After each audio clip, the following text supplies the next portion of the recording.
We mentioned that hour-long pre-taped interview on Fox News yesterday that former President Trump had. He weighed in on Ukraine. Well, he was also asked about Taiwan. Take a look. Should the U.S. help defend Taiwan if it means going to war with China? Well, I don't want to say it because if I'm in the position of president, I don't want to say what I'm thinking. You know, if I answer that question, it'll put me in a very bad negotiating position. With that being said, Taiwan did take all of our chip business. You know, we used to make our own chips. Now they're made in Taiwan. 90% of the chips advanced are made in semiconductor Taiwan. chips, 90% are made in Taiwan. If China goes in there, they'll be able to turn the world on and off. Isn't that right? If China takes Taiwan, they will turn the world off, potentially. I mean, potentially. But remember this, Taiwan took, smart, brilliant, they took our business away. We should have stopped them. We should have taxed them. We should have tariffed them.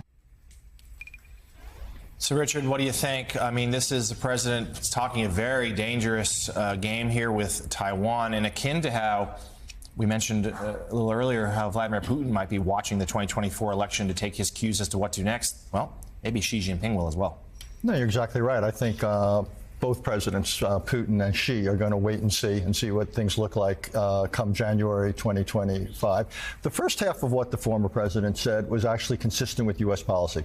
He wouldn't say one way or the other. It's called strategic ambiguity, whether the United States would come to Taiwan's defense. That's actually consistent with American foreign policy. Second half, though, shall we say, is wildly, wildly inconsistent. This idea of portraying Taiwan as an economic adversary, the way he did it is one, wrong, and two, casts real doubt about our willingness to come to Taiwan's defense. And if we were not to, we shouldn't underestimate the consequences, not just economically, but strategically. The Japanese, the South Koreans, and others, the entire American alliance system in Asia, I think now hinges on what the United States is prepared to do for Taiwan. If you don't want China to be in a position where, to use the president's expression, it can turn off the world's economy, then let's deter China. Let's persuade Xi Jinping that whatever his dreams, whatever his aspirations to take over Taiwan, the costs and the risks would be too great. We ought to be projecting a certainty that we are going to come to Taiwan's help, and we ought to be building up the capacity to do it. This, unfortunately, goes in the opposite direction. So, Rev, we mentioned how President Putin and President Xi are watching this, but our allies are also getting messages here that they know that Donald Trump has a at least reasonable chance of being president again.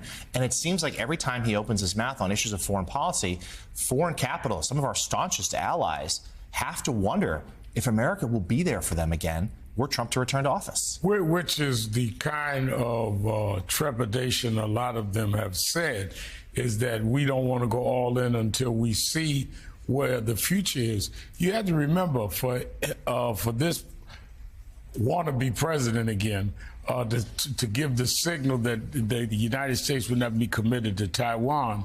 One, he's saying something that could be devastating in terms of relationships, but at the same time, is he playing politics to Xi like he plays politics to Putin? I mean, he plays all these dictators.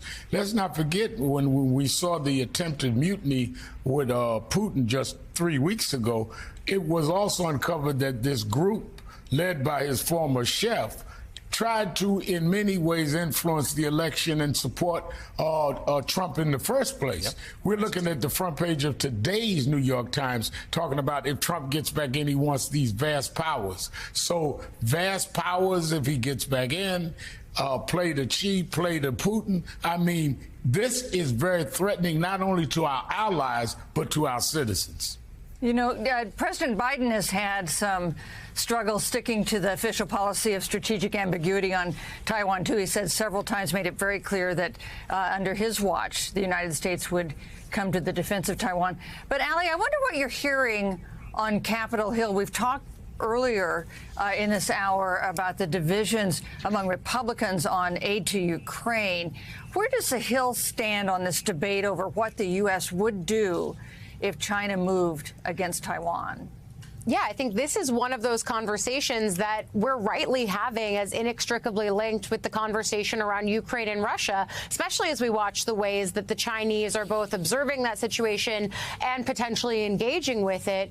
This was one of the key issues on combating Chinese aggression that we saw the Hill at the beginning of this State of Divided Congress actually likely to act in bipartisan fashion on. And we've seen, for example, the Select Committee on China issues work in bipartisan fashion. It's one of the places where we do watch Republican senators and lawmakers broadly criticize the former president for the ways in which he speaks graciously about people like Xi, similarly to the ways that he speaks about Putin and Kim Jong-un.